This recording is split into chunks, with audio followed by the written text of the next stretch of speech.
Yamamoto est-il une fraude puisqu'il a tout donné face à un clone et non face au vrai Iwatch? Tout ça pour ça, c'est ce que pensent beaucoup de personnes après qu'on ait eu le reveal que Yamamoto ait affronté un clone et non le véritable Iwatch, et ça le vanne à cause de ça. Et bien moi je vais vous prouver que la performance de Yamamoto est exceptionnelle. Déjà la question qu'il faut se poser, à quel point le clone est fort, et on va pas y aller par quatre chemins, le clone représente 70 à 80% de la puissance d'Iwatch, et cette information on le doit à Tite Kubo dans une question-réponse. Je le rappelle, mais Yamamoto a pratiquement no diff cette même version de Iwatch, et je le rappelle encore, il a été nerfé puisqu'il lui manque un bras. On pourrait me dire que un bras chez un guerrier tel que lui, ça ne change rien, eh bien non. Les Shinigami possèdent des points de sortie de Reiatsu dans leur poignet, et le fait que Yamamoto n'ait qu'un seul bras, eh bien rend cette manipulation du Reiatsu extrêmement difficile, et c'est même pour ça que Iwatch a fait le reproche à Yamamoto de ne pas avoir soigné son bras. Ce même Iwatch qui, je le rappelle, a attendu que Yamamoto soit entièrement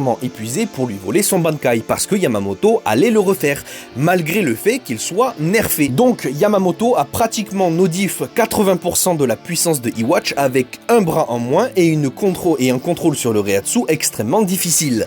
Ouais, je cherche la fraude dans tout ça. Non, parce que c'est bien beau de vanner, mais quand on a tout le contexte, faut juste applaudir le vieux, il nous a lâché une performance incroyable. Bref, c'est tout ce que j'avais à dire sur Yamamoto, il n'est clairement pas une fraude, et moi sur ce je vous dis à la prochaine, et vive Bleach.